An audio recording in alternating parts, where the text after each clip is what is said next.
Hello, my name is Zachariah with Old Man Gaming, and welcome to Ordo Scriptorium. We are in whatever we're going to end up calling this. I'm not quite sure yet, but an in-between season, so to speak. Ash, Wizard's Respite, has taken over a character since my character has died, and I have decided to game master the game, so he gets to play the game that he made with me, and hopefully he will stay alive longer than I did. But this is Ordo Scriptorium. We are in the middle of this in-between thing that I just wanted to tie up some loose ends and create some more intrigue for the next couple of hunts. That being said, Ordo Scriptorium is a game where it is played on the single mod system. It is a game where characters from the 19th century use 18th century author blood, who were actually monster hunters, to give themselves powers to hunt monsters and save humanity from the stalkers in the night. Of course, I can't do this alone. I have wonderful players. Those players I'm going to introduce to you. Kayla as Bonnie Carlton. Hello. Ash, Wizard's Respite, as Richie McCoy. Howdy, folks. Corey, Rex Johnson. How you doing? And then Neil as Elliot Craig. Yola. Alright, so just a real quick recap of where we were in this little in-between session.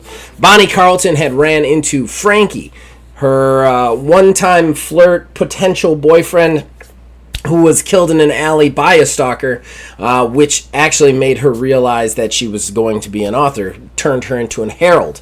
That being said, Frankie has come back with a lot of scars on his face, but he is looking for Bonnie's help, and Bonnie may be leery and is trying to figure out whether she can trust him or not. Richie McCoy, the driver for Preston Thaddeus Howlett, his realization was in the end of season 2, where he ended up watching the car fight with all of the characters and eventually end up leading to the demise of his boss Preston. He was visited by a strange woman in the night named Chastain, who, with the help of a large bearded guy who... Did we give him a name? I don't think we did. I heard Viking Man a lot. He looked like a Viking man, but I don't think we ever said a name. He was just the muscle. He didn't introduce I did not himself. write one down. Okay. With her heavy, she offered him the chance to become an author. However, at the same time, Charles Wheat, the mentor of the actual group, contacted Elliot Craig, needing his services in order to go rescue Richie from Chastain, who has turned out to be a forbidden editor, an editor who uses the blood of authors that was forbidden because of the side effects of that blood. So they were racing to try and figure that out. The whole time, Elliot was dealing with his own problems as he tried to retire. Found out he couldn't, that the tentacled creeping madness was still there, and he needs to hunt. Charles Wheat had to explain that to him as well.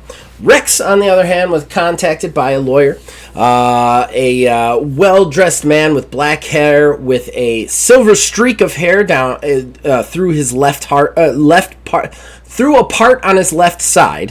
Who introduced himself as a lawyer, Marcus Cale, the lawyer of Preston Thaddeus Howlett, and that Rex was to be the executor of the will and to make sure that everything on the will was up and up. It also turned out that Preston had been embezzling money from his own mother and had used that money to set up a college fund for Rex Johnson's child, as well as purchase Bonnie Carlton her own house to get her out of the cruddy apartment she has been staying at. But Rex has to finish things. He has to go make sure that all of Preston's cocaine is taken care of. He has to investigate the Howlett household. He has to interview all of the Howlett family members still surviving, and get all of that on the record. Did I miss anything? Don't believe. I mean, the other thing is Gloria Mays, who may be my greatest NPC to date, is Rex Johnson's secretary / slash nanny, who may be the greatest NPC I've ever created. That's where we are, right? All right.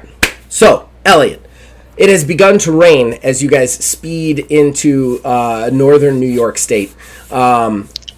Kind of into some back country roads. You see a lot of forest. We are deep into the night at this point. The headlights are going as the rain starts to get heavier and heavier. The only light on the road other than the headlights is the occasional lightning and thunder off in the distance. You see Charles Wheat actually pull out, which you've never seen him do other than, well, actually, he gave it to Monty in secret. So you see him actually pull out a revolver. You've never seen him with a weapon or go to be combative in any way, shape, or form, but you see him actually flip open the chamber and load bullets into it.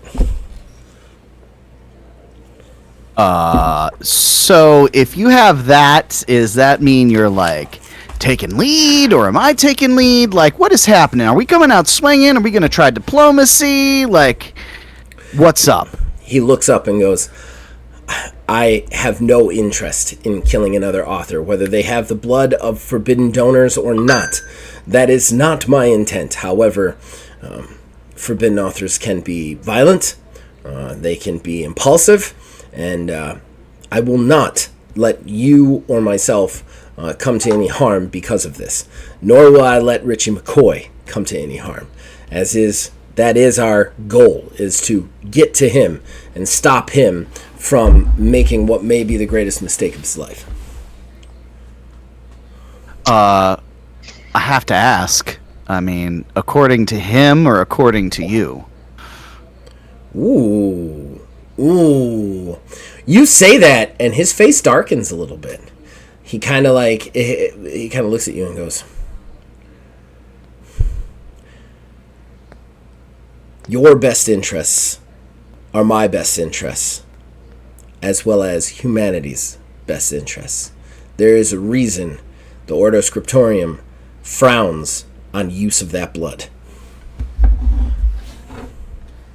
I think that Elliot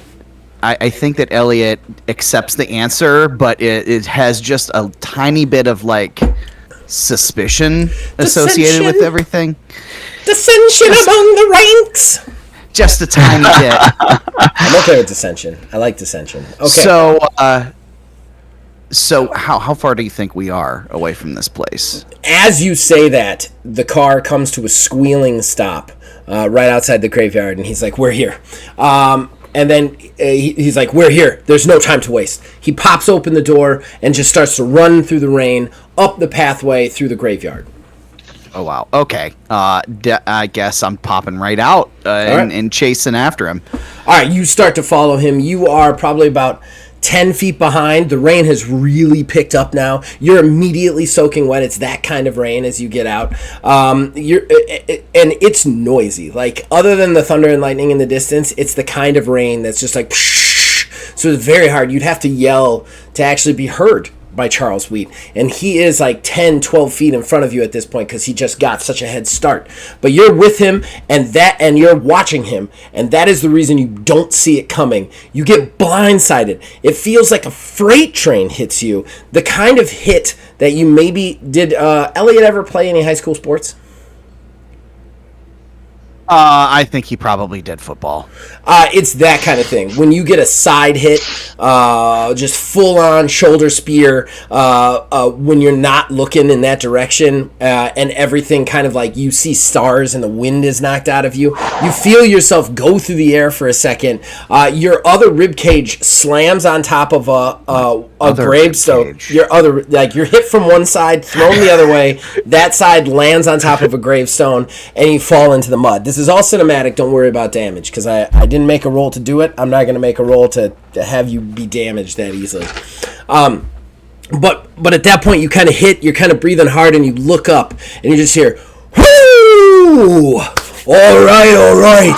You must be Charles Wheat's hitter, eh?" And when you look up, you see that Viking just covered in rain. It's coming down his bald, tattooed, covered head. He has tattoos down his arm. He's taken his vest off. He just has jeans, a big belt with a huge belt buckle on it, and just like a six-pack ab. And he looks like he has been in bar fights. Knife wounds, cuts, old bruises, scar tissue, and you just see him like cracking his shoulder. His beard is sopping wet, and he's just grinning with violence.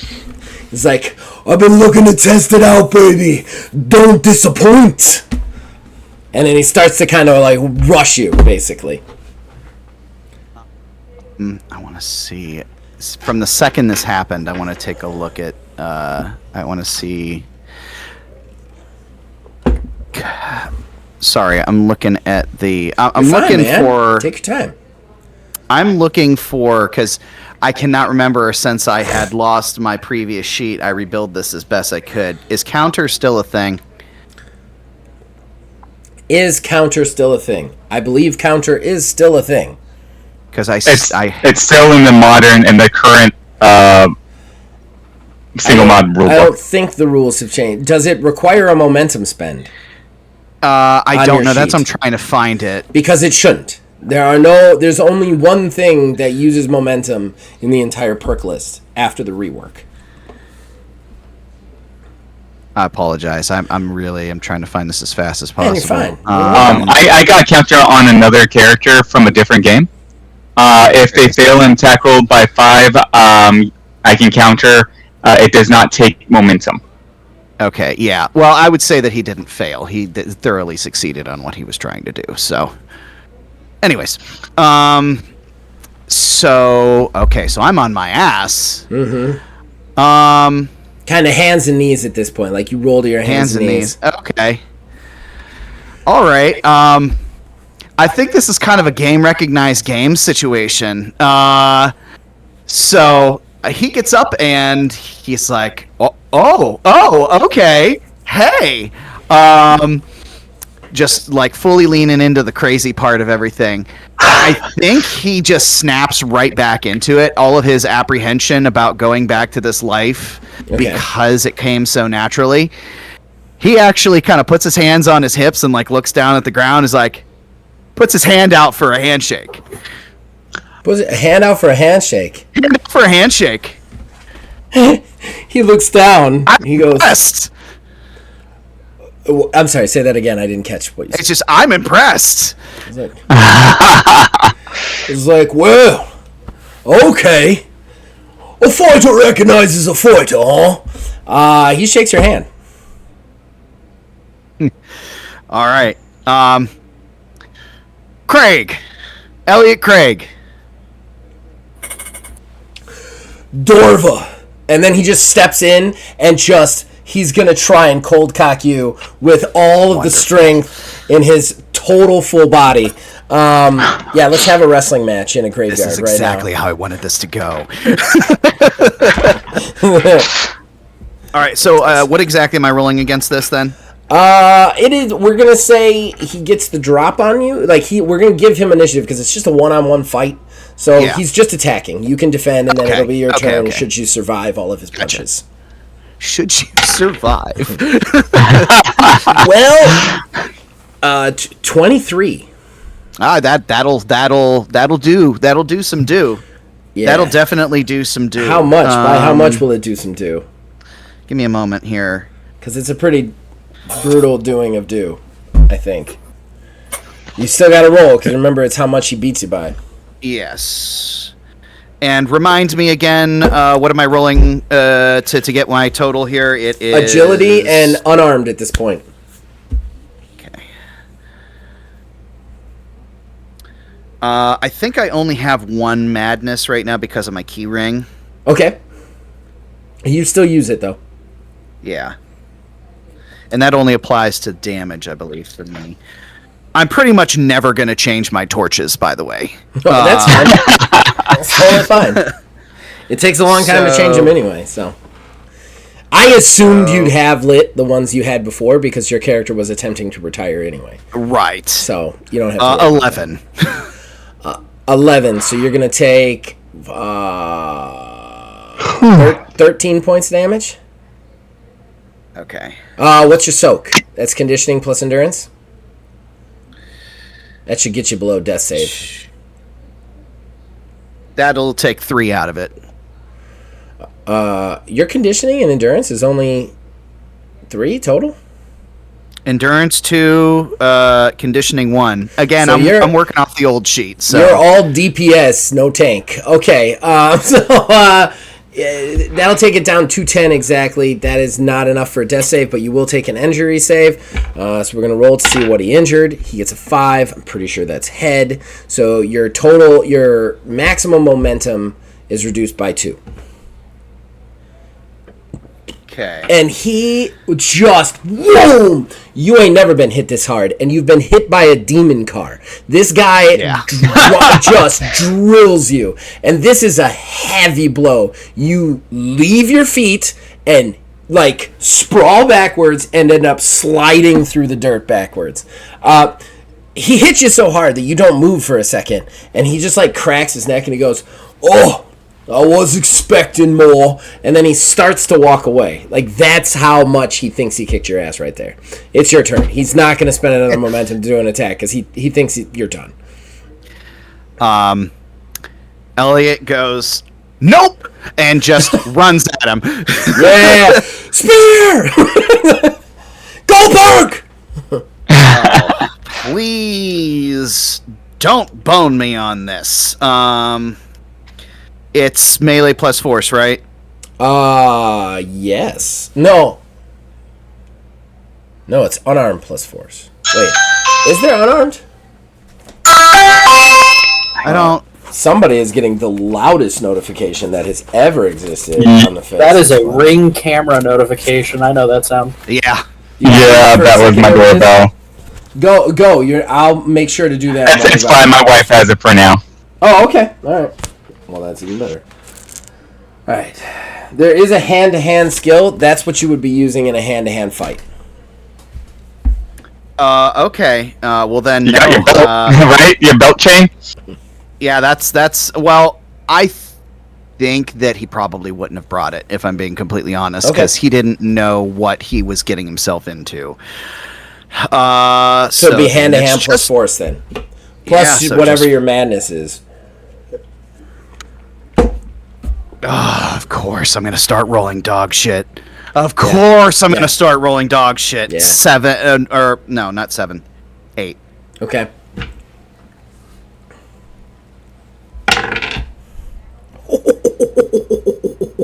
You hit him. Not by enough to do any real damage, but you hit him. So, for cinematic value and the coolness of it, you rush forward and say, "Nope!" He turns around and he's like, "Oh!" Like, he actually does, like, he doesn't move. He goes, "Oh!" And you hit him and, like, lift him off, spear him backwards. The whole graveyard is kind of like on a, like almost like the side of a hill, like a slight hill. And you end up going backwards, like he goes through the top of a gravestone, like it breaks off, and you guys end up rolling through the mud down the hill slightly. And we're going to switch off. So remember where you are. Well, no. If you want to spend momentum to keep attacking, you can. I mean, I don't think I have any. I mean, unless it's residual from before. I don't remember you actually getting any from your rolls last time, so I don't... No, I mean, like, car time. Like, I have not accumulated No, any. that would have all been cashed in, so... Yeah, no, yeah. But no, you would start with your charisma worth of momentum. Everybody does. Oh. Well, I have 1. Still, it's up to you whether you use that... I'll hold on to it for now. Okay, all right. So we will switch off then. We will switch to Rex. Rex. So I believe we left, you had arrived at the mansion, right? I had arrived, or I was going to. You had arrived at the mansion. Marcus Cale had kind of introduced himself. You had asked to see the bedroom first, if I recall correctly. Or Preston's room first. Sure. I thought you had said you wanted to investigate the place before you did interviews. I thought I was going straight into interviewing people. Oh, okay. We can do that. I was just going to get it over with. Mom. Okay. All right. She is waiting. He goes, I prepared her in my... I have a... Marcus Kale just goes, I have an office on the estate. She'd prefer to do it in there. And honestly, I think it's best for both of us if you do each interview in there with me overseeing as legal counsel. All right, yeah, sounds good. All right. Well, Mom is ready for you in the office, and the brothers are on site. I can easily have them brought in once we're done. All right. You walk into the office, and you see... what was her name? Did we name her?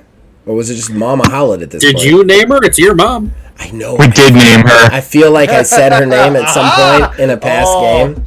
I got it from the last game. I was gonna do stuff before, someone died. Under mysterious circumstances. Now I'm gonna will do never stuff. be explained. So do you have that name, or is she Miss Howlett for now? Miss Howlett for now. I'll have to dig it out All right, from Miss my Howlett notes. for now. Miss Howlett is a blonde-haired woman, but the blonde is quickly turning to gray. She is well kept. Her hair is well done. She is in a good-looking and expensive but modest attire. Everything that you would expect out of a 1950s rich lady, basically. She is sitting there, kind of hands on knees, sitting slight side, with her knees together to the side, sort of thing, just waiting. Marcus Kale comes in, goes, Miss Howlett, this is Detective Johnson, your late son's, and she puts her hand up. I am quite aware who he is. Let us get this over with. Mr. Johnson, I mean you no disrespect, but I am a busy lady with many things to attend to. My son is no longer with us, and from what I understand, his will is not favorable to any of his family. However, it is not like I can't spare it. So let's get this on with so that I can put this behind us. All right, nice and to the point. It's the way I think everyone should be. And I kind of look around, and then I look at the lawyer, and I'm like, is there a chair or something I sit at, or... You can use my desk chair. When you look around his office, just give me a perception awareness check, just to see what you see around there.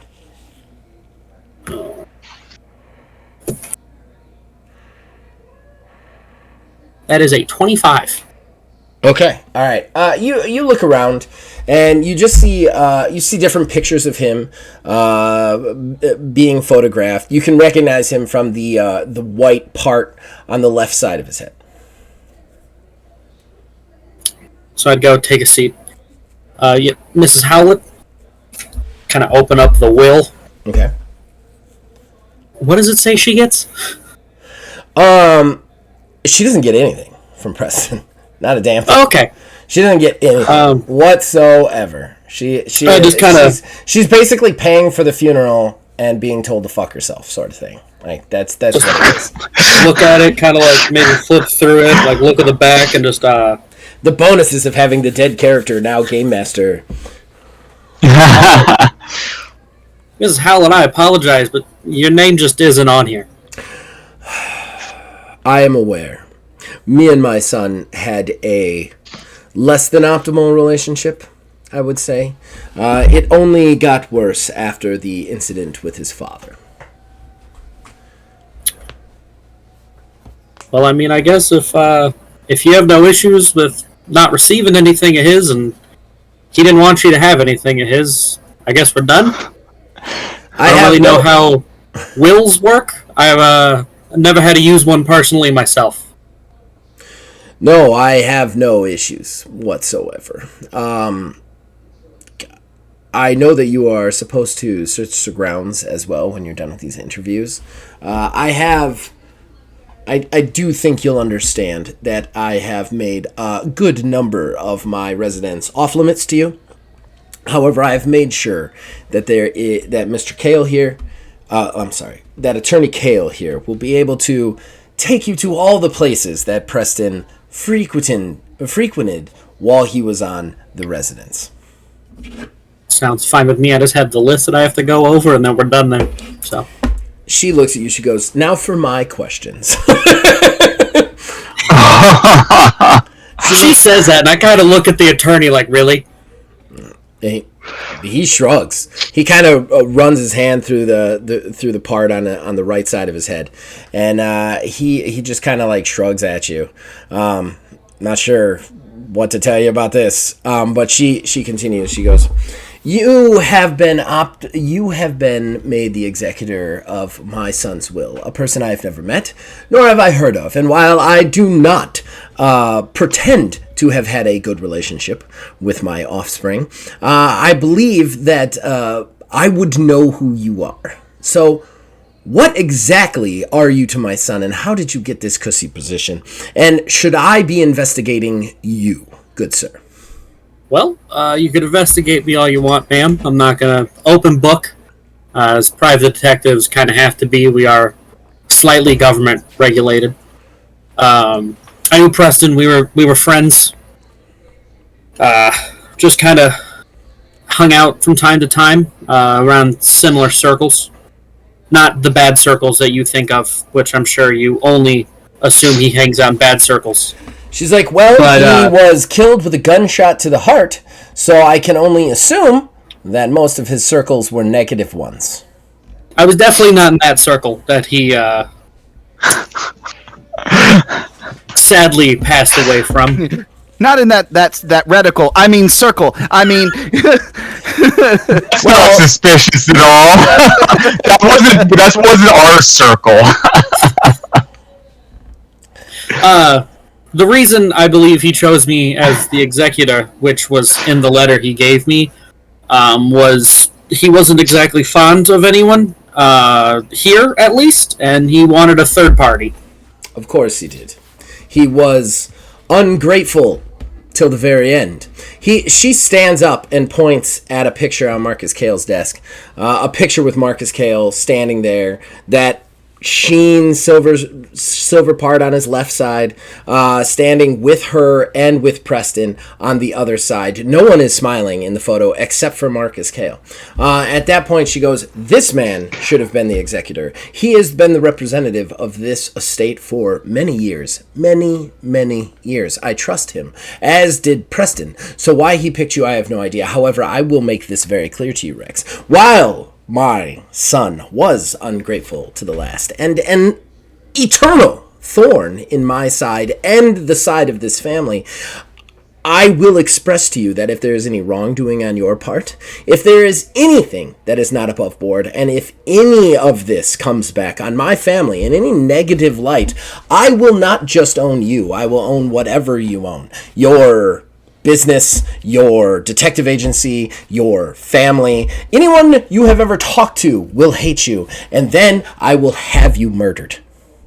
Marcus Cale, like, you see his eyes go wide. He goes, ma'am, he nervously kind of like rubs the part on his right side and just goes, ma'am, I don't advise. She puts her finger up. She's like, I will say I want to murder whoever I want to murder. So make this very clear, Rex. I have the power to do it. I have the power to stand in a court of open law and say I murdered you and walk free. So make sure you get this right. Now, which of my remaining sons would you like to interview next? Whichever one's closest to the room and won't say they'll murder me? Neither one of my sons will say they will murder you. And then she stands, and looks at you and kind of like fixes her blouse and like looks at you and goes, because they know I'd do that for them. And then she turns and walks out. I'm going to look at Marcus and be like, did you record any of that? I feel like we're kind of should be recording these meetings. You know what? Now that I think about it, you're the family lawyer. It's fine. He looks at you and he's like, I try very hard to not use recording when Mrs. Howlett is around. She do that often? She's a very scary lady. All right. I don't believe she'll murder you, though. I don't think she could.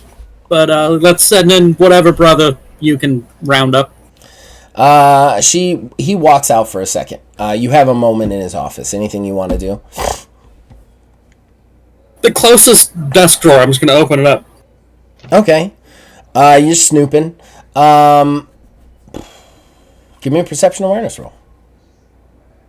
I feel so awkward now after that interaction. It was so like, holy crap. that lady's scary.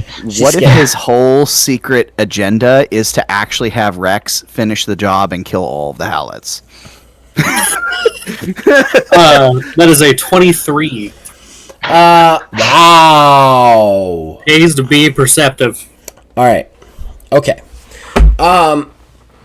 You look through the files, the things that he gets, and you get a lot of investigating in this amount of time. You find out that Marcus Cale has been an attorney for a long time. He's older than he looks. He only looks to be about like 40, but he's actually like 55 or something, so you're really curious as to how he's done that. You actually find a bunch of like old picture, like an old photo album he has, an old photo he has of him and his mother when he was a child, and you can see that the white streak on the left side of his head, it seems to be something that was hereditary because he had it even as a small child. But you see that picture, something seems to jump out at you at that picture, and honestly, something rings kind of off about the other picture that she was pointing at, but you're not exactly sure what it is. Other than that, the investigation shows that he is a very good lawyer, from what you can tell. He's very good with the books. He manages the books. And there are many cases against the Howletts and their family that he has settled and dealt with. Just from opening one of the drawers, it's a file drawer, and it just says like lawsuits and legal troubles, and you see he has handled most of it. There is, of all of the family members though, there's like about an inch thick file on each of them. Preston's is like 5 feet, like 4 inches, like it's like a novel of legal problems in there that he's had to deal with and stuff. All right. I will just close the drawer and then sit and wait. Okay. At that point, he brings in... I know we didn't name the brothers, right? Brutus was one of them. What? Brutus? One of them was Brutus. Yeah, I remember that one. Okay. I think the oldest, or the one that was kind of in charge of the family, was named Brutus. Okay. Brutus walks in. Brutus is large, stout man. He has very broad shoulders, the kind of shoulders that you don't need shoulder pads for. Like, he looks like a box. Like, you know the old Batman animated series? Like, how they drew Bruce Wayne. That's what this guy looks like. He walks in a suit, clean-shaven, well-primped up hair, and this is Brutus Howlett II. He is named. He is a junior. He is named after his father. He is the eldest. He is in charge of the business. And from what you understand of him, from just what Preston has said and other things that you have found out, he is in line to inherit the company. He's like, Detective Johnson. He extends his hand. Nice. I stand up, shake his hand. He gives you a firm handshake that has been practiced, rehearsed, and finally perfected. Like, this is the handshake of a professional businessman. I just give him one of those like tough New York City hand squeeze handshakes. He actually comments. He goes, "Firm handshake. I like that. Shows you got good business instincts. Shows it's something we can trust." I like that too. From the city, and you know how to make quite a few business deals working in the private investigation sector. I can imagine. Hopefully you're not. You're from the more up and up kind. I've met my share of private investigators that I would say are sleazy. I mean, those damn Pinkertons. Don't even get me started. You know, they're some of the worst people to actually work with on a case. I just stopped taking cases with them altogether. I will say, though, between you and me, they're great for busting a union. And then he kind of sits down in the chair, and he sits down in a chair, he reaches into his pocket, pulls out like a gold-encrusted cigarette case, pops it open, pulls one cigarette, puts it in his mouth, closes it, puts it away, professionally made Zippo, pops it open, lights it, does it all with cool. Like, there is a part of you that hates this man, but there is also a part of you that wants to be this man. It's just genetic. Like, there's just something about him.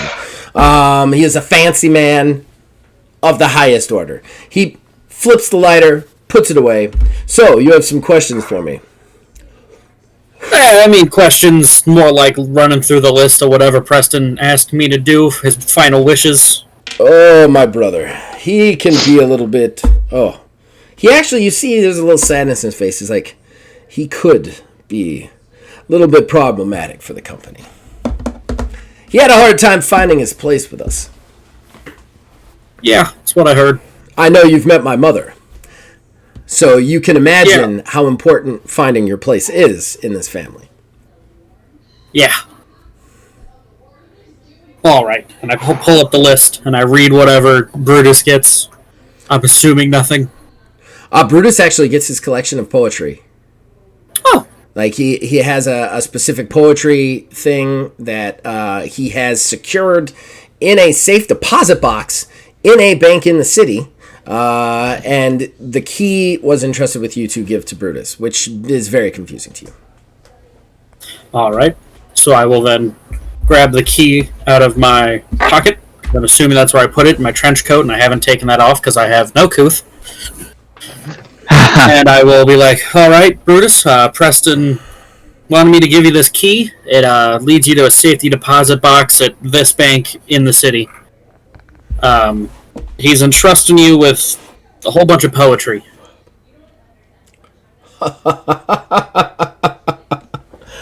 Oh, he knows I hate that bullshit. He takes the key. He's like, one final fuck you from my brother. Man, could that boy mess with people. I wish Dad's death hadn't rubbed him the wrong way so badly. It seemed he went way off the deep end after that. Yeah, he didn't talk a whole lot about you guys' father. Well, the prevailing theory from Mother has always been that Preston did it. We all know that Father was going to cut him out of the will. And then they went on this, and this hunting trip was an excuse to do that. And then, sure enough, Dad comes home in pieces. But from what I heard, like, pieces. Like, hell, you're on a hunting trip. Just shoot the old man. What the hell are you doing, boy? But nonetheless, I don't know.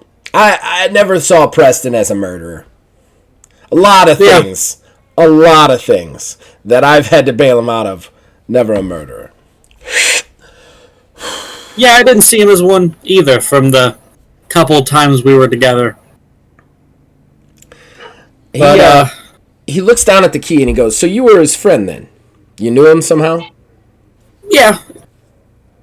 He goes, let me ask you this. What would he want me to do with his poetry? I'm not that kind of guy. But he gave it to me, so I want to do right by him. Well, I mean, could just go pick it up and keep it. I'm sure you guys got. What the fuck am I going to do with it? It's a keepsake. Roses are red, violets are blue. It doesn't make us any green. Let me say that. All right. See, but it makes you wealthy in the heart.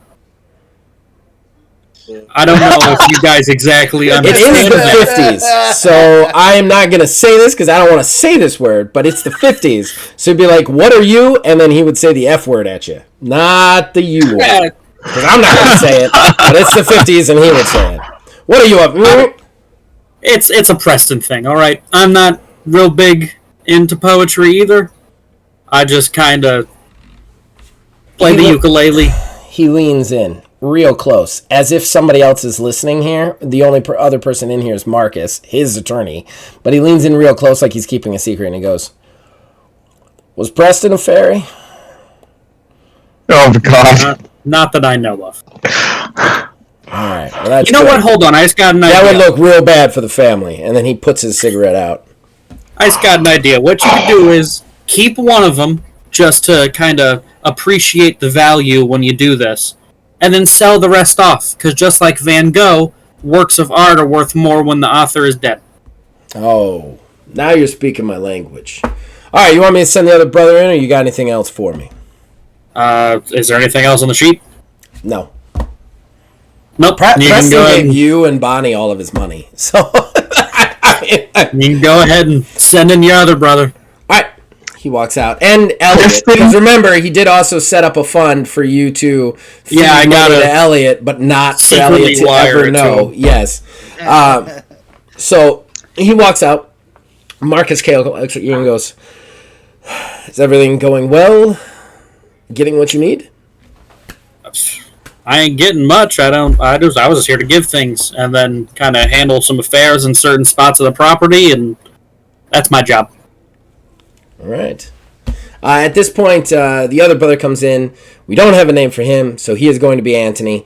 Anthony walks in. Anthony, we're back to the blonde hair, but this blonde hair is like, it's a little bit long and kind of swept to the side. He is a baby face. He's not broad-shouldered like the older brother. A little bit more like Preston, but not quite as, like Preston was very well looking, but sometimes unkempt. This guy is not unkempt. He is a baby face all the way. And he has like a pin that says vote Howlett, 1953 or whatever like that.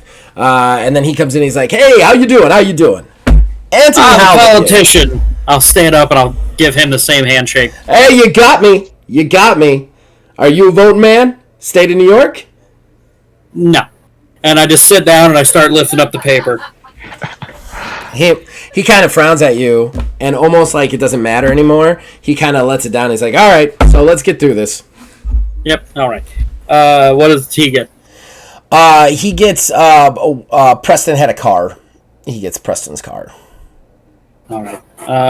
Well, Anthony, I'm sure you don't need another one, but you get Preston's car. Oh, a car. My brother. I'll cherish his memory always. The fact that my brother died to give me this car. He pulls a tissue from the table and dries a dry eye. Like it is already dry, and he just dries this like, this tragedy has only led to my belief and my crusade against crime in New York. What happened in that dirty, filthy city of Los Angeles to my brother will not happen here. In the great state of New York, the center of civilization. You're going to sell the car, aren't you? He's like, "Oh, who gives a shit about the car?" And then he just stands and he just stands and walks out. All right. We'll come back to you. Preston is the best member of that family. And he was the craziest guy in the game, but he was the best. Oh my god, his family. So where were we with Bonnie? Frankie was sleeping on your couch, right? Yeah. And I went to my room and then put a chair up against the doorknob so he couldn't open it. Okay. All right. Can't do anything with you yet. I'll be right back to you. I gotta resolve the wheat thing before I do anything with you. Sorry, Richie.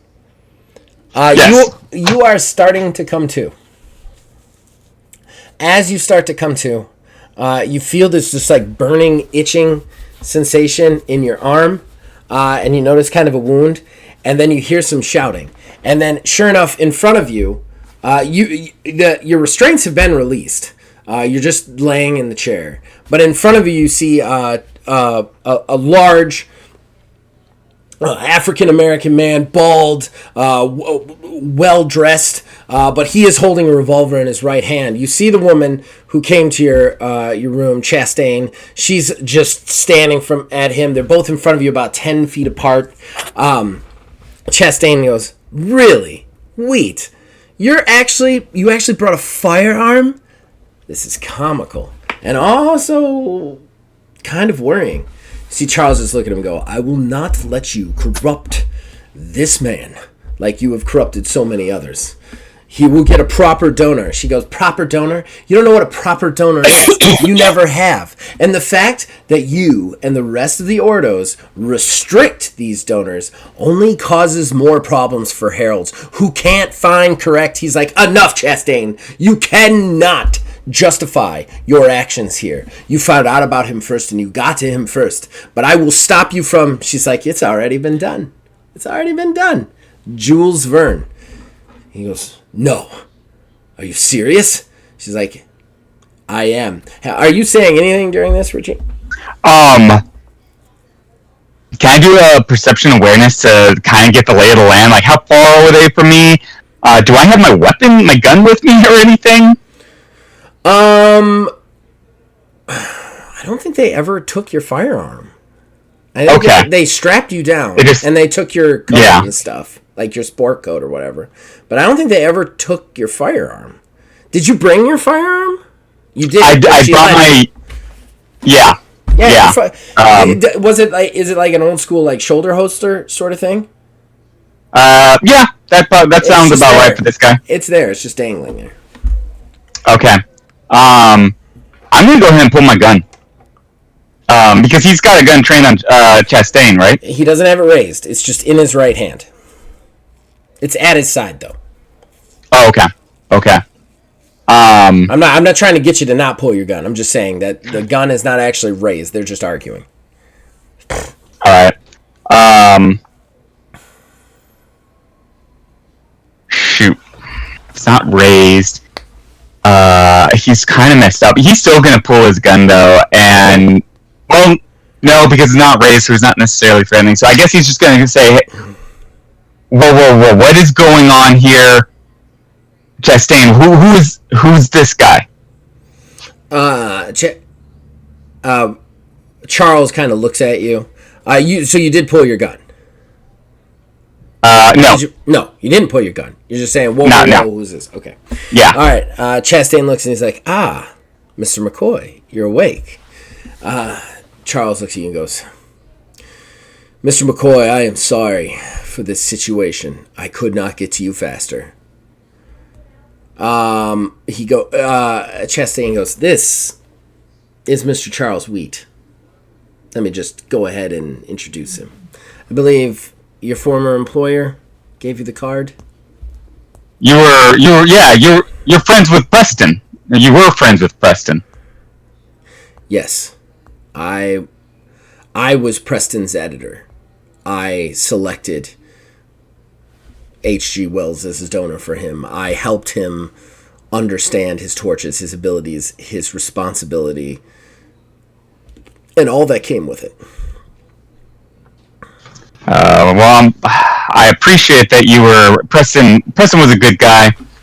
He gave me your card. He talked about you a little, and I appreciate that. But that 6-shooter in your hand's making me awfully nervous, there, Mr. Wheat. Chastain goes, me as well, Mr. Wheat. At that point, Charles goes, fair enough. I may have come overarmed, and then he slowly puts it up very lightly and then puts it in his own shoulder holster and then puts his hands back up. I didn't mean anyone any harm, but it is my responsibility that Preston was lost to us, and in the same respect, it is that reason that you have now become an author. It's my responsibility to make sure that we do right by you. And already I have failed. And he gives Chastain an eye, and she's like, you're just so close-minded, Wheat. You never got over it. Just because they come with extra side. He's like, extra side effects. They already deal with the madness of looking beyond the curtain, and you want to give them blood that causes even more problems for them. She's like, I don't want to give them anything. I want to give them a chance against these stalkers. Wait. What do you mean, side effects? Chastain, you didn't say anything about side effects when you gave me... You said blood? Like transfusion rights? What do you mean side effects? She looks at you. You're getting kind of nervous here. She looks at you and goes, come on now, McCoy. Don't get squirrely on me now. I said that you'd have to pay the price for the power. I always said that. You said that, there would be power, but I'd also be able to handle, seeing a car drive around by itself and do magic stuff. And now there's side effects. Sounds like maybe some more crazy stuff is about to happen. And Wheat steps in. Yes, you said Jules Verne. He looks at Chastain. She shrugs. He looks back at you and goes, unfortunately, I cannot undo this. The forbidden donors come with extra side effects. You will experience an extreme wanderlust. You will be unable to set down roots anywhere for basically the rest of your life. And there's nothing we can do about that now. She's like, and of course, just like a downer, you're only saying the bad part. At the same time, Richie, you will never be lost. Never. You will always know your way. You always know how to find the hunters and where the hunters are coming from. You have that ability now, and it's swimming inside that head. And I gave it to you. What's a little traveling? What's a little wanderlust? You're already a driver. Who cares about that if you have the ability to keep yourself and the people you care about safe? And he looks and he goes, we keep them safe. And then Chastain goes, yeah? How'd that work for Preston? And you see Weed actually kind of like, Weed doesn't, like, he goes to say something and we see his voice catches in his throat. Resisting the urge to not hit the air horn sound. I mean, really, it's just me fighting with myself, which is even funnier. now look here, both of you. Chastain, I was with Preston right before he died. I saw what was happening. Mr. Wheat wasn't at fault for that. That was some kind of otherworldly madness. Otherworldly madness. Go ahead. And he talks well of Mr. Wheat. They were friends. And Mr. Wheat, I'll be honest with you. I've been on the roads for the last 10 years since my pa died. I'm not looking at putting down roots anywhere. A little bit of driving around is kind of what I do. All right, we're going to cut back to Elliot. Elliot, you roll down the hill. You both kind of hit the mud, and he goes, all right, boy, let's do it. And he just gets up and just goes to, like, whale you again, because it is his turn now. Dodge this time, Neil. Please. It's getting worse! How are my numbers getting worse? 12. How? God. What was my modifiers again? I'm sorry. Your modifiers are force plus agility plus hand-to-hand for defense. Oh, we're creating an instant rivalry. So a grand whopping total of 5. Yeah, you get hit again by quite a bit. He got a 12, so you soak 3, so it brings that down to 9. So another 4 points of damage. No injury this time, but yeah, he just boom, another huge hit, and you kind of like stagger. You can feel blood, kind of like starting to, like your lip is cut. He's just like, "Come on, boy! Oh, is this how they fight in America? Come on!" Just hands up, ready to go with you. Apparently. I love how I have 2 modes. It's either stand and absorb all hits or decimate. There's no in between. I'm sorry, man. Just I know it feels like shit right now. Take a hint from wrestling. Sometimes the best story moments are when you get squashed. Well, let's hope that my swing back. Please do something, die. Please do something, die. Thanks, sweet Christ. 24. Ooh. All right, what are you doing? Punching him. Just punching back?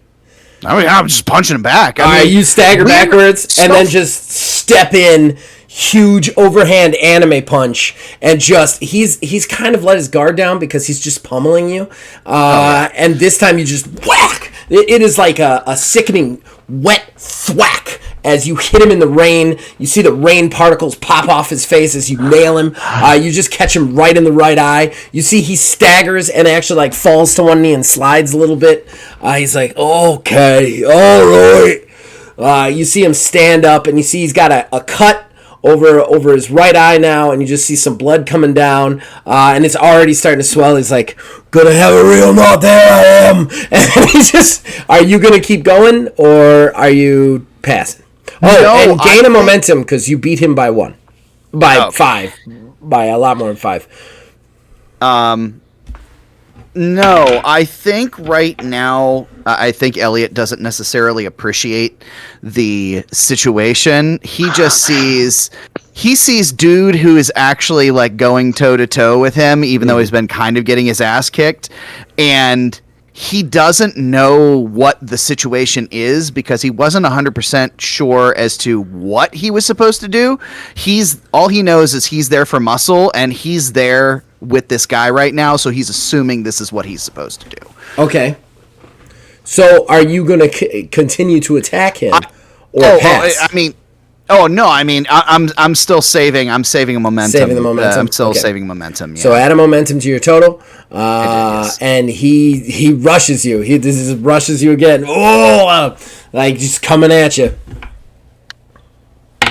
Back to shit rolls. Ooh, he only got a 10. You got an 8.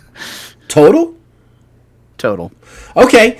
So this time he kind of comes in with the punch, because you'll soak that. So he comes in with the punch. You actually bring the hand up, and it kind of hits your forearm, and it hurts. Like every blow this guy throws out hurts. So it's like, pow! You take it on both hands, and you have to stagger backwards through the mud a little bit.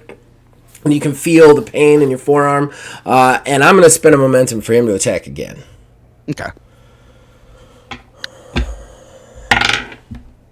That one is a 15. 18. Ooh! So you stagger backwards. He comes in with a punch. This time you kind of like duck, dodge, and weave. You duck 2 punches real quick through the rain. Your turn. So before he swings again, he's like, so what are we doing here? And he swings. Okay. All right. It's every other roll now. It's 12. Oh, he catches your hand. He catches your hand, and then you kind of like, he goes to throw a punch, and you catch his hand, and you guys are doing almost like a test of strength, just in the rain, in the mud. And he's just looking, and he's like, well, I think the question is, what are you doing here? Because I'm whooping your ass. And then he steps in to headbutt you. Oh, man, we cannot roll to attack right now. 13 total. Oh, this is another attack. Well, you attacked. He dodged. I thought he was attacking me. He spent a momentum to attack me back, and that was what the last roll was. No, we resolved that. Then we did another. Then you punched him, and said, "What are we doing here?" And then he beat you on that, and that's when he caught your hand. Yeah. And then I just did a cinematic catching of both hands, and then he headbutts. Oh, that's why I'm getting confused. Okay. Yeah. Great. 10. I'm switching my die out. You soaked the amount of damage, though. So it hits you in the face, and it hurts, but it doesn't do any real damage to you. Your turn. So this is going to continue unless I change something.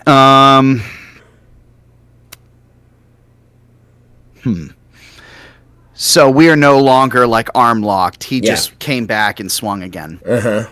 Well, he headbutted. You can still be arm locked. Oh, he headbutted me. He headbutted. And he connected. It just didn't do any real damage. I think since we're in a graveyard, I think I want to try to maybe punch him in such a way that would kind of push him to stumble back to see if he would like fold over a gravestone. Like, Okay. I don't know if that would be a grapple or No, just roll an attack. Let's do it. New dice sucks! 8. Oh no. I mean, it doesn't matter what you do with it. If you don't roll good, I can't do anything for you. You realize that, right? No. I'm just going to grab all of my 20s here in a second. And just like... He rolled a 1. So that's a 6. So you actually connect with it, but it just doesn't do any real damage. So you kind of step to the side, kind of twist him over, almost hip toss him onto the gravestone. He hits the gravestone, kind of rolls off of it, knees into the mud, but he manages to kind of like strengthen himself and center himself as he goes over. So it's still your turn if you're spending momentum to attack or no. Yeah, actually, I'm going to spend a momentum this time. Because I got to figure out, because I don't have anything. I don't have my chain or anything. Just got I'm going to attack again wet first. jumpsuit. So let's start with that. I can't read this one. All right, 19. 19. Okay, that's a hell of a roll. Ooh, got him by 10. All right. So you do some significant damage on this one. What are you doing to him? I think as he's getting up, it's one of those kind of like a donkey punch down on the back of his head. Oh, okay. Into the concrete. I like that. Down into the ground. Yeah, I like that. All right, so into the gravestone, because you guys have a gravestone in between you now, because you threw him over it. So you come in with that huge over a hand right. It hits the back of his head. His chomper goes right down into the stone. The stone actually cracks. You hear a and you see him come up, and you see just like one tooth stuck in his lip, kind of like it's like impaling his lip. And you see blood coming down his face. He's like, oh yeah, like he's smiling. He's not even. He pulls the tooth out of his lip. He's like, oh, that's gonna cost a pretty penny to have replaced, eh? And then he flicks the tooth at you, and then he goes to leap at you. Then we switch to Richie again. Richie. Okay. Chastain turns and looks at you and goes, that's all right. And then she walks over. She pulls out a card. She puts it in your breast pocket of your button up because you don't have the coat on. Puts it in the pocket and goes, I'm going to tell you this right now. I'm going to tell you how this is going to go. You're going to go with wheat, and you're going to learn the other side. Because the only way you're going to understand that I'm right is if you spend time with them. So that's my number. Wheat won't take it away. You keep it. And when you realize that they are wrong, you give me a call. And we'll do some real work together. And then she turns to Wheat and goes, all yours. I have to go get my dog, though. And then she starts to walk up the stairs and out the front. And Wheat is kind of looking at you. It's like, Mr. McCoy, I'm sorry the circumstances, but I have a car outside. And hopefully I can make this right. Mr. Wheat, I came here because of what I saw kind of burning a hole in the back of my brain. And Chastain said that she'd be able to help me. Maybe it was a gig along with it. Now some side effects. You said you have a car? I do. You offering me a job because I'm a driver, and that's about all I know how to do. He puts a hand on your shoulder. He goes, the most important job. And I am sorry I didn't get to you before Chastain did. Unfortunately, there are people who take advantage of situations.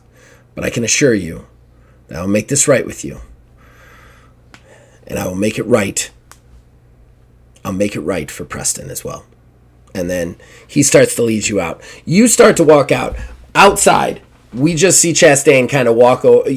Basically, we're fast forward a little bit. Elliot and Dorva are just like boom, pow, boom, pow, boom, pow, just basically trading punches in the rain at this point. And you just hear this whistle noise, Elliot, that makes you stop for a second. And Dorva stops for a second. And he goes, "Oh, no, I was just getting started." She's like, "He's not a stalker. It's time to go. We have to take down the library anyway. You know Wheat won't let it stand." He goes, "Oh, physical labor? After this? Come on now." And then he turns and he goes, just blood just raining down. His beard is painted red. It's dripping off through the rain. He's just like, "Until later, call guy."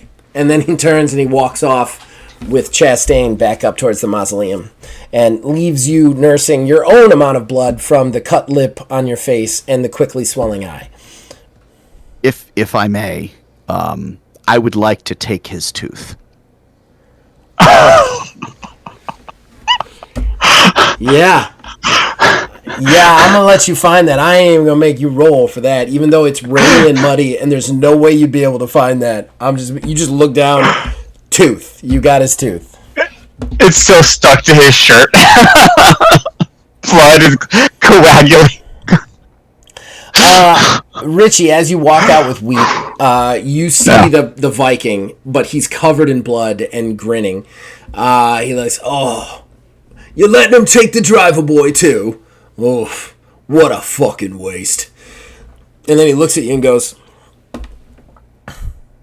"You'll be back, penguin." And then he walks past you into the mausoleum. Chastain looks at Wheat and goes, "Just remember, you have competition." And then she turns and walks down into the mausoleum. And then Charles leads you to Elliot, who looks a little worse for wear. You can obviously see who the Viking was fighting. Right. He's just doing that hands on hips like. And Elliot, I don't know that Charles ever told you that you were coming to get the driver. Were you coming to get did he tell him he was coming to get the driver? I don't believe so. No. You see Preston's driver, the guy who was driving you guys around LA. Yeah. I'm just like over here, just beat to high shit, trying to catch my breath, and I look over like, hey, what? Hey, Mr. Craig, Mr. Craig. Hi again. What? You okay? Slightly concussed. Okay, so what did him? What? Why? What? Charles actually takes your arm and tries to help you to the car, even though you don't really need it. He kind of like puts your arm over his, just in case you need support. And he goes, "Craig, thank you so much for coming along. I am sorry for the violence that was incurred in you. If I had realized that was happening out of here, I would have been much more aggressive inside. But yes, Richie McCoy became a herald after you guys destroyed the car and Preston was killed. It is one of the reasons I couldn't let Chastain get her claws into him. Ooh. I'll explain later. Let's just get in the car and get some ice on that eye." Yeah, definitely limps in, and yeah. He puts you back in the car. Does Richie drive? What? No, Does Richie drive? there's a driver there. Remember, he had a driver. Oh, that's right. Very awkward. Richie's starting to sweat. Richie driving, just some stranger sitting in the back. He's becoming... Yeah, I was like, this is a real weird job.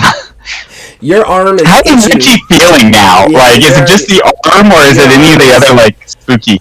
Your arm is itching real bad, and you are sweating, and for some reason, you just cannot wait to get out of here. So you guys get in the car. We switch back over to Rex. Rex, what are you doing? Well, I've done my interviews. Was there anyone else I needed to interview, or is it just us three? That's it. That's the three. You Alrighty. just need to go through the residence. I'd look them over and look up Marcus and go, "All right, well, now I just need a couple places I got to check out, some things I got to do. I'll lead you. According to what I was asked to do, though, you're the family lawyer. You know Preston. It's fine. Never mind. What's the issue? He hid some things, and he just wanted me to move them. I already got all of his cocaine. At least I all think right. I did. Well, then we'll just go to the other places on the list. That's what you think. Of course, I know you're contractually obligated to look at all the hiding places, so feel free. Yeah. He takes you through the everything, and then you do get into his room, and you feel a surreal feeling because this is Preston's room. He was your friend, and while you've never been in this room before, the weight of the fact that you shot him is real heavy. You've now confronted all of his family, which are terrible people, but you killed their relative. Like this, it's a heavy weight on you. And you start to look through the stuff that Preston has left behind. And there was a small cold air return that he lists as one of his hiding spots. When you look in it, though, you don't find cocaine, but you do find a small leather-bound journal. Take it out, kind of pop it open, the first page. Do we have, what's our investigate? Do we have like an investigation skill of some sort? Actually, you have a cult, don't you? I have mythos. Mythos. Not cult. I don't know that we have an investigate. Just give me perception awareness. All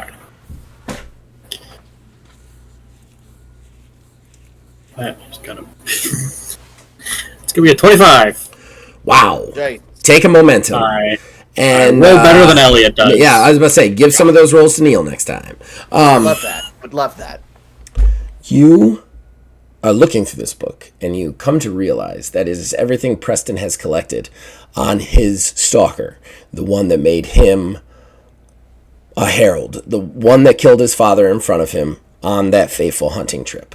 And one of the interesting things that you find in this journal, just from thumbing through it, is that it seems that Preston thinks, from his own investigations, that the family itself is somehow cursed, that there are a number of very violent deaths in the Howlett line from long before this.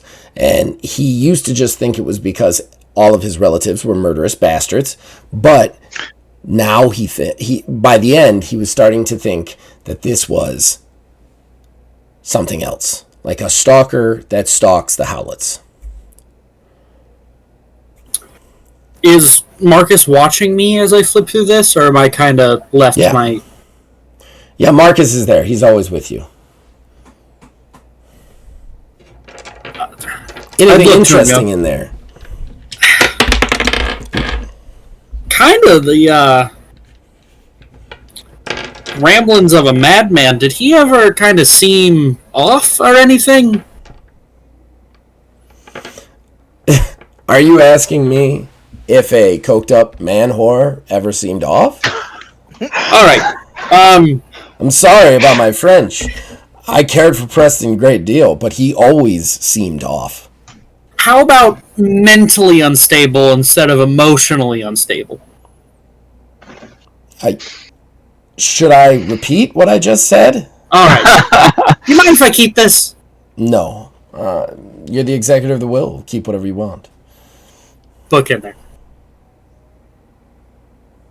I would just... Maybe it will aid you in future tasks. Yeah.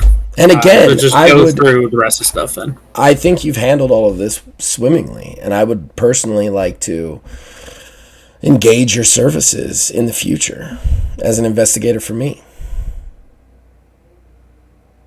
Is this you offering me a job right now that you have, or are you just looking for down the road? I just want to work with you in the future, Rex. I don't think there's anything wrong with that. I think there's a lot I have your for card. us to You deal have my with. card? I think there's a lot to do. I have many things that need to be investigated, and I have many people that need to be investigated. And all right. Preston's matters doesn't need to be where the business ends. And then he runs his hands through the part on his right side again. Zach. Yeah. going to use deduction. I hope so, because I've been hitting you with a All baseball bat with it since we started. Yeah, I just caught it. Is this guy a stalker? That is a great use of a deduction. 100% a stalker. You could not have asked a better question in this situation. Sounds good. It was 100% a stalker. Damn. All right, I'm gonna try my best to just kind of stay composed. And I'm just gonna Give go. me a charisma manipulation. Contested. Yep. Oh. Yeah. I don't like that. 18. I mean, he's a stalker who is a lawyer, so you lose. Yeah. By quite a bit. Yeah. So you try and stay composed, but he's like, oh, it's the part, isn't it? It's on the wrong goddamn side. Oh, every time. Every time. You also touch it a lot. It comes with my kind of shape-shifting, I suppose. So are we gonna make a mess of this place, or you gonna let me leave? We're not gonna make a mess of this place. If I wanted to kill you, I would have killed you. I want you for other things. I mean, in any way, you can't kill me. I have something you want. What's that? Preston's soul. You have Preston's soul. Yes. I was there that day when you killed the car. Why do you think a demon car stood and fight you all? A car. It could just drive away. Yeah. You see, I am a merchant in my own right. Not demonic or anything, but a soul taker, that sort of thing. I've been aware of you people for some time. I mean, you did a really good job staying hidden. The Ordo entirely. But I figured it out after the many years that I've been around. I've been around for a long time. And the car, it knew after your first encounter that it was in trouble. I mean, you had a fight with it in the street, brazen, and almost beat it then. So it needed an edge. It came to me and I bartered for some souls. Upon its death, 10 souls to be exact. And then I gave it the means to defeat you. Unfortunately, you know, those means didn't quite work out. Yeah. All right. I mean, we are pretty good at our jobs for the 2 times we've done this together now.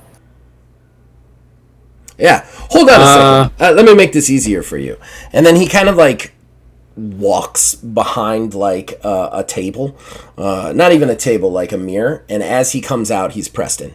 But the part on his hair is on the wrong side. It's like, hey, buddy, how are you doing? You remember that I have more money than you? Thought I'd remember. Why do you have to go? Why do you have to go behind the mirror for that? Why didn't you just do it in front of me? Oh, can't shapeshift in front of the human eye, unfortunately. One of the little downsides of my craft. And that's the one freebie you're going to get from me. But let's face it, you're not going to be hunting me. You're going to be hunting for me. For you? Yes. I don't like competition. That's why I set the car up to die. And I'm going to feed you information on other stalkers that I want out of my territory. Permanently. All right. I mean, in fact, enemy of your enemy thing. I get it. Exactly. Hey, why'd you shoot me in the heart? Oh, I'm sorry. That was evil. That was a mean one, right? Oh, Jesus Christ. For a second, though, just a second, his face gets real serious, and he just goes, "You can't trust him." And then it goes back to what the laughing. Oh, was that Preston coming through? Oh, of course you say that he can't trust me. I mean, I've got him in a living hell, right? No more than he observes with all that, you know, all that sex and drugs and all that stuff. I tell you, he is one depraved soul. But I will set it free, off into the hereafter, if you eliminate 5 stalkers for me. Yeah, alright. So, you have my card. I'm gonna leave. Just ring me up when you got info on them. I will relay the info to the people I need to relay it to. We'll get the whole party together. will come out. He gets in close, and he extends his hand. Don't stand that close to me. That's extends kind his of hand. uncomfortable. You have to shake my hand. I'm not shaking that.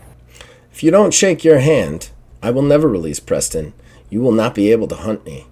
I will move into the darkness, and you will never find me again. And your friend, the friend whose life you took, will be gone forever. This is your one chance to redeem it, Rex.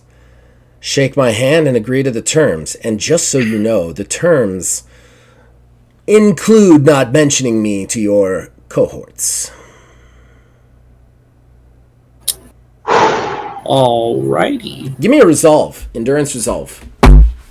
Difficulty's 15. You shot your friend, and that weight is what he is using. While you roll, we're going to finally switch to Bonnie because I have neglected her way too much in this. But I needed to get Wheat done because that's the only way her story is going to resolve. Okay. Bonnie, your telephone rings at 4 a.m.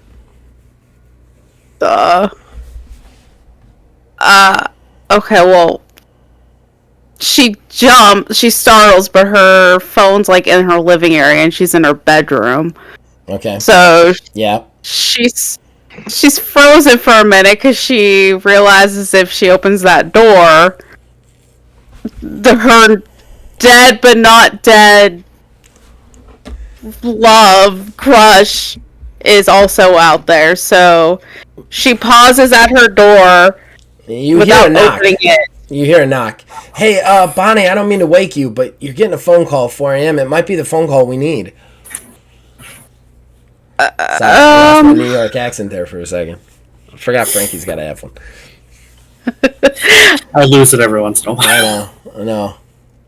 She throws on her robe and like tucks her pistol into the little robe pocket, and then removes the chair and slowly opens her door. Okay. All right. You see him. He kind of blushes a little bit when he sees you in the robe, and he's like, "Sorry, I figured time is of the essence." And he backs off the door and sits down at like your small little dining room / kitchen table. Do you go to the phone? Yes, but I'm not turning my back to him. Okay. So it's like an awkward sidewalk. Like you guys don't trust me or something. I don't know what reason I could have given you guys to not trust me. You answer the phone, and it's Wheat. He's like, Miss Carlton, I am so sorry. I called you as soon as I got the message. There were extenuating emergency situations tonight that kept me away. I called you as soon as I could. But the message didn't make sense. It said something about Franklin. Yeah, I know and she like glances at her clock and she's like, I know it's an inconvenient time of night, but is there any chance that you could come over here? There's a situation. Of course. I can come right away. Now, what is the situation? And then you hear Frankie behind you and he's like, I thought we were going to go to him. Kind of like whisper it.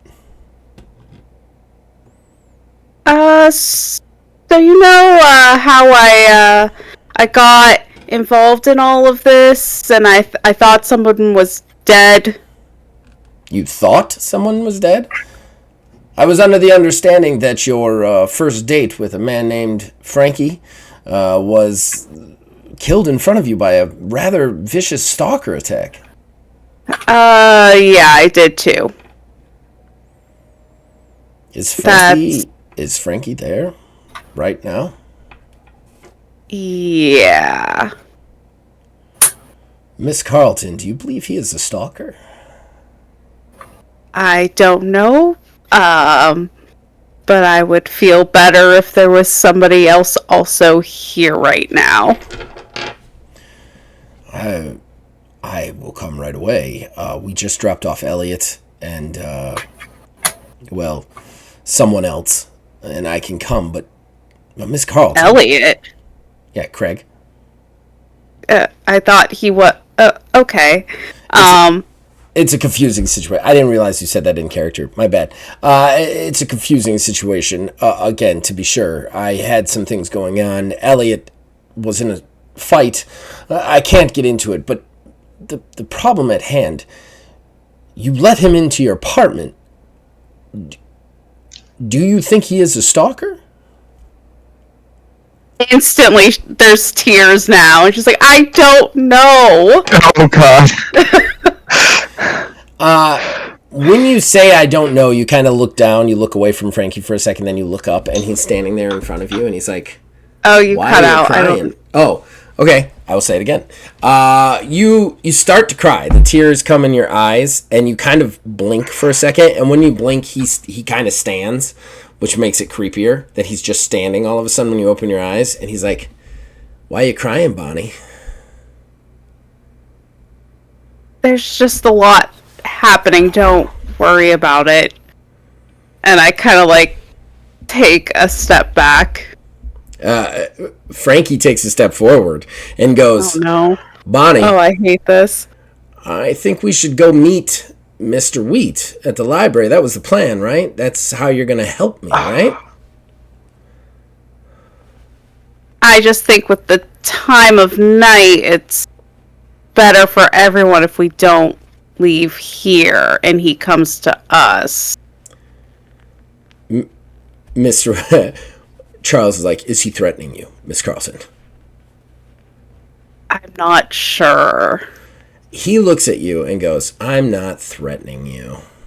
And you don't know how he heard that. You could... if you could just get over here kind of quick, that'd be... We are on our way. You keep me on the line. Keep me on the line. No, wait. No, there are no car phones. I was going to say it's the... I'm on my way. And he hangs up. He hangs up. And that's what you hear. Because he was at a payphone. So he hangs up. And yeah.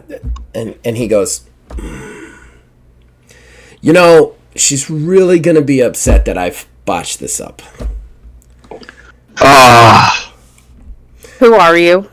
Oh, I'm Frankie. You don't remember me? You don't recognize me? You know, the guy you flirted with for almost a year and a half and then left in an alley to be murdered by a monster? And then he steps in and, like, pulls the phone out of the wall. Like, just... Come on, babe. Don't you remember me? Flirting in the library aisles? And he just steps forward. He just keeps walking towards you. Immediately. You know, that guy you left to die in an alley? Dark alley? I thought that you were dead already. I thought there was nothing I could do. What did you want me to do? Oh, you thought I was dead already? Oh, maybe call the cops. Maybe not just go off and get superpowers and decide to do whatever the hell you fucking wanted. You see, he's like just completely twisted and changed now. Not physically. He's still human. Because he is not what you think he is. And he just, like, steps in. He's like, no. But you left me to my own devices. Of course. I was so in love with you, and I don't know why. And he just, like, he keeps walking towards you. You are backed up against the couch now. Great. I put my hand in my robe pocket and pull out the pistol. It's like... Back up. You couldn't even trust me. That's what's hysterical. Not only did you leave me to die in an alley, but you didn't trust me this whole time. To the point where you've got a gun in a robe? Babe, who puts a gun in a robe? Don't call me babe. I thought you were dead. I was scared. What did you want me to do? Not leave me for dead? That's okay. You know what? This works out for me. Because this is what I wanted. You. Dead. And he starts to move forward. I fire my pistol. Yay! Roll.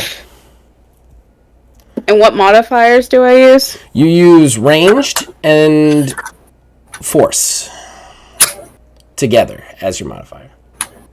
So 15.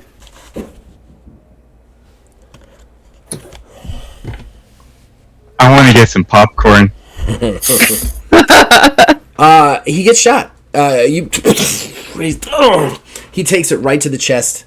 He staggers backwards. You see normal human blood coming out of him. He hits the table, and he kind of leans over. He's like, oh, God, how many times in your life are you going to kill me? And then at that point... I'm sorry, go say what you're going to say. No, it's okay. Okay. He goes... he rolls his shoulder, and then he goes, gonna have to borrow a little bit. Just give me a second. And as he borrows a little bit, you see like the wound kind of seal up and the bullet kind of pop out of his chest. Onto the floor. He's like, that's better. That's better. And then he kind of like stands up fully erect again and then just looks at you and goes, I think it's my turn. And then he rushes you. Defense, ranged, agility and ranged. Oh shit, he crits. Rolls a 20. Natural 20. Cool. What'd you roll? Altogether, I rolled a 23. Hey. Okay, well, that's double damage, but you're not going to take that much. You only take like... let me see, hold on. 25. You're only going to take 5 damage. Hey. There you go. What's your soak? What's your conditioning endurance? What was that, conditioning, and what was that? Conditioning and endurance together.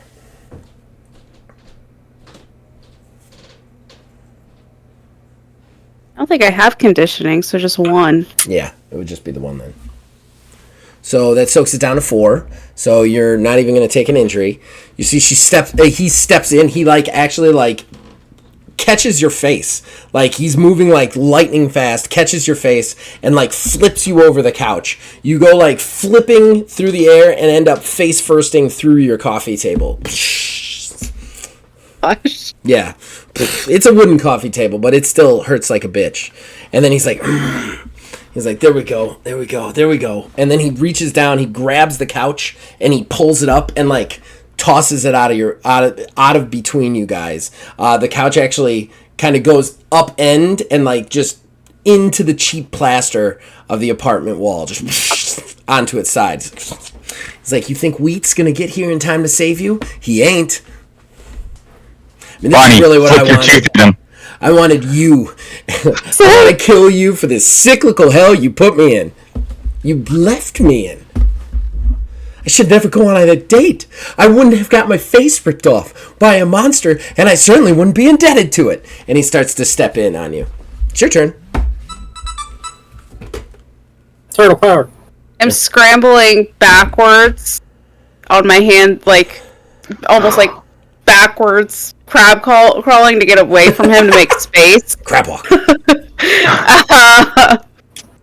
And I'm trying to angle myself towards my door to try to escape. Okay. I mean, he's gonna attack you again if that's what you're doing.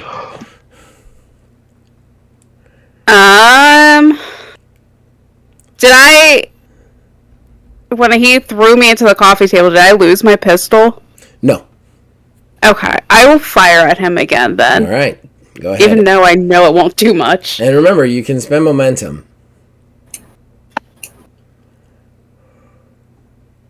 $12. Oh. Yeah, you see he actually, vids to the side almost, beats to the side slightly. You don't know how he's moving that fast. It's stop shooting that gun. It's not going to help you. And then he steps in, you're still kind of scrambling to get out. He reaches down to grab your foot, kind of straight horror style.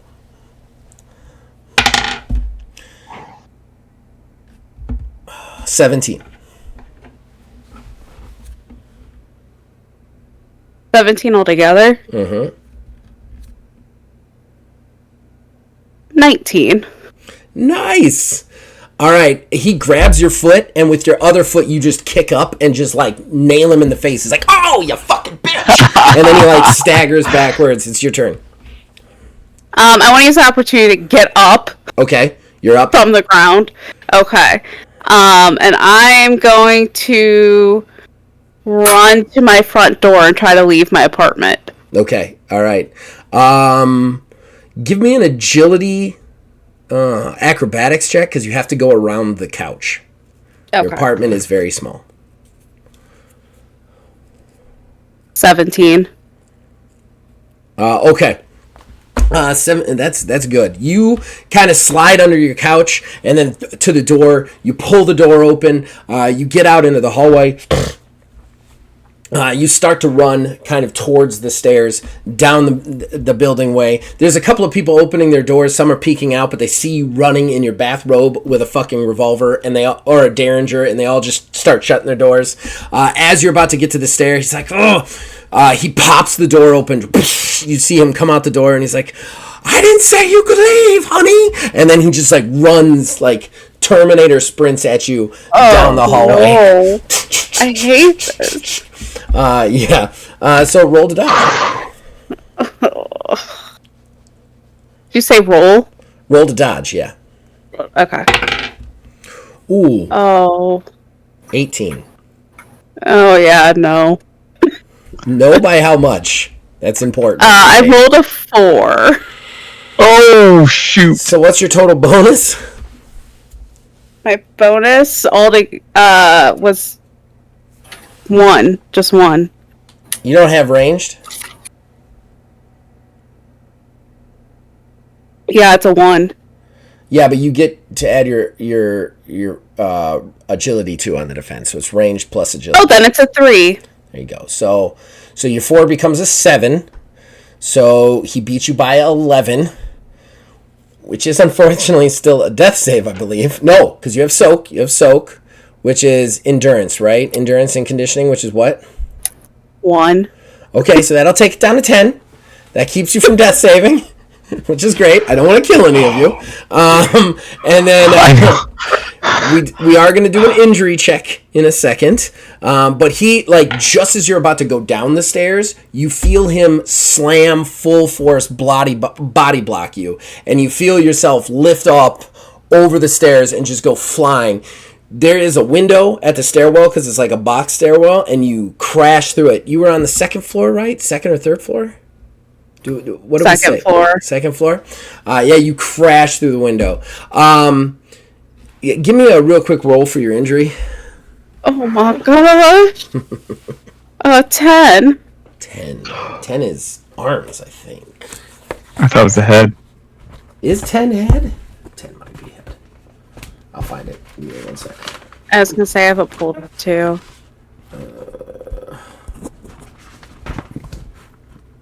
No, 10 is torso. So your endurance score is reduced by 1. So that soak goes to nothing. All right, so yeah, you get like he hits you. You go. You crash through the window. Like the glass cuts your face. You slam like you end up in an alley. So you slam into the brick on the other side. You fall down and hit the top of a garbage can that's closed. So it bends in, and you just feel a rib kind of like pop in your stomach as you roll off into the alley. My God. Did he fall after me? What? Are we both in that alley? You're starting to get up, and you hear yelling through the window. He's like, I'll be right down, honey. Just give me a second. I'd love to kill you in an alley like I got killed. And then he leaves the window, and you know you've got precious little seconds to get out of this alley and away from him. Oh, but I'm hurt. Yeah. Yeah. You are still holding the gun. Oh, am I?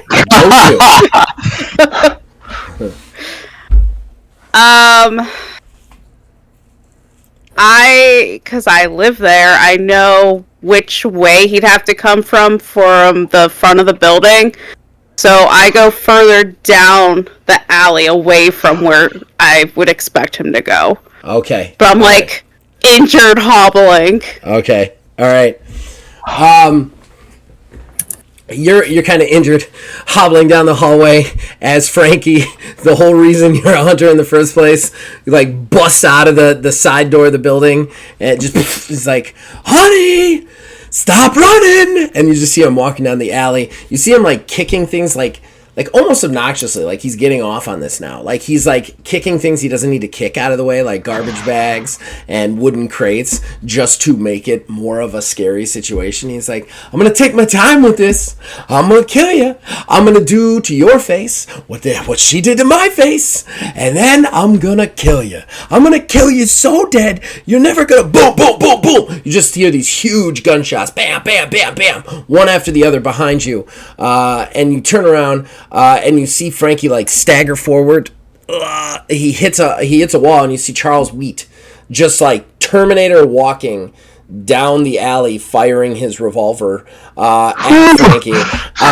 You see Frankie like stagger up against the garbage thing. He's like, oh, one more time. And like he uses his speed and like zips down the alleyway past Wheat, and Wheat runs to you. Oh my God, Miss Carlton, I am sorry. I am so sorry. You can see that he is like, it's like he almost let down another one, basically. It's like, we will get you to medical attention. He picks you up, even with his old man arms, and just like walks you to the car, and you're taken away to the hospital. Tears streaming down your face. And I'll let you think about how your character feels about this terrible situation. When we go back to Rex, what did you roll on that resolve roll, man? I rolled 16. Roll 16. All right, you passed. You don't have to shake his hand if you don't want to. You really want to.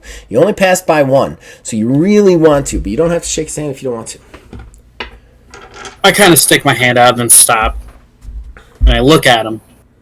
And I'm like, can I ask you some questions beforehand? You know, never want to do business on kind of a shady dealing. You're joking, right? I only do business on shady dealings. I get it, but I just go some questions if you make all it right. quick.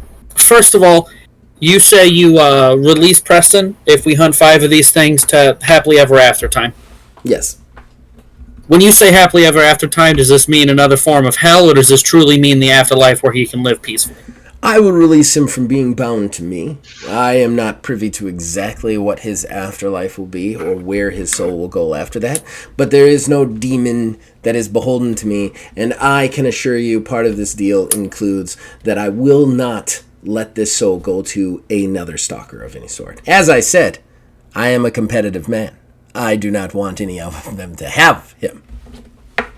All right, second question. If I shake your hand, does that mean the deal we go into involves my soul being over to you?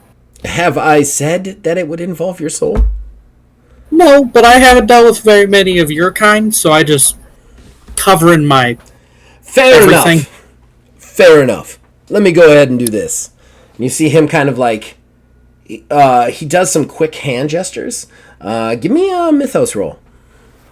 Ooh. Yeah. You got yourself a little investigation. That's a 22. Wow. Okay. All right. I switched over from Google Roll a Dice to Microsoft, and I'm liking this one better. All right. So you can't use Microsoft anymore. That's fine. I'll go to Google. I'm just kidding. So you notice that his hand gestures are old world, like Germanic, maybe Netherlander, Irish, something along those lines. Like old world hand gestures for that kind of stuff, mythos-wise. He does it real quick, and then almost like out of thin air, this kind of piece of paper comes down. It's in another language, and then he waves a hand over it, and it becomes in English, and he hands it to you. It spells out the deal. The deal is this: 5 stalkers for Preston's soul being freed. And it also spells out all the fine print. He cannot hold Preston's soul. He cannot resell Preston's soul. Preston's soul is basically in soul escrow, so to speak, until the deal is concluded. He does not own your soul. However, he does own your soul until you complete the deal, as in, if you renege on the deal, your soul is his. Like, that's your basic, like, your down payment basically. But he cannot hold your soul. Your soul goes free once the 5 stalkers is done. Once the deal is done, the thing is complete, and there doesn't seem to be any way for him to back out of said deal. He is at least being honest about this deal. What happens if he's killed? What happens is if who is killed? That's my question. I was going to look at him and be like, what happens if I die? Well, either one, honestly. Not the self-sacrificing sort? Fair enough. And then he turns, he brings up the paper, he brings up a pen out of his pocket, he writes, addendum, cannot hold Rex's soul, should Rex die before completing the outlining goal. The outlining deal will be completely null and void. I will keep Preston's soul, Rex will keep his own soul. Happy? I'm just going to need you to initial it to see that you have recognized the change. Alright, say I die, but my friends kill the last of the 5. Does Preston's soul go free? I have no deal with that. The deal is with you. Alright, but if I die, I still exist on some plane, so therefore we still technically have a deal, and I would like it added that if my friends are able to kill the 5 other stalkers, that Preston can go free. No. Because at the end of the day, I don't have any assurance that they will complete the missions at hand because they will not know I exist as a precaution. This is a deal between you and me. Leave your friends out of it. If you wish to use them to complete your half of it, that's fine with me. But I am not dealing with them. They're not in the room. I'm dealing with you. You complete the task or the task doesn't get completed. Now, I think I have given you plenty of assurances that I won't take your soul if you die before you finish it, and I will only take your soul if you should decide to choose to try and screw me over. Alright. I got put on there. Oh, you shake his hand! The deal is done. The deal is done. We are going to end the night, end our little session. We fast forward to the funeral, because this all happened between Preston's death and the funeral. And we're right back there with Elliot, Rex, and Bonnie all looking in the grave, just like they were when we already described. But again, Bonnie sees Frankie in the distance, and it is a very different feeling this time when she sees him in the distance before he vanishes into the mist, knowing that he is still out there. And I'm going to leave it for you guys, because there are 3 stalkers. Well, actually, there's 4 stalkers, but you really can't go after the 4th one. There are 3 obvious stalker situations going on in front of you guys. You guys get to decide what stalkers you stalk next, basically. And then that's where the story will go. So meta. I'm allowing you meta to decide what stalker you stalk. But I'm not going to tell the people out there. You guys will get to be surprised by our next season. So I hope everybody's enjoyed this in-between session. I hope the players have enjoyed these 2 in-between sessions. I had a lot of fun doing it. So it should be interesting.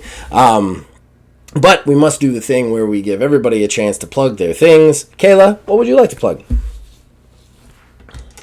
Nothing. This is all I do. Eventually Lasso 3 will do something, but until then, just keep an eye out for that. Yes. Elliot, what would you like to plug? Well, I am Neil.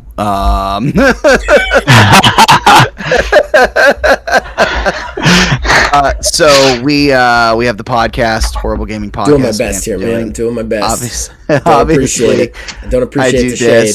And I am part of the Lasso 3 as well. Which, at some point we're gonna get that all figured out.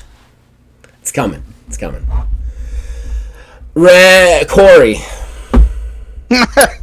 I'd like to shout out local businesses, support your local communities. Well played, sir.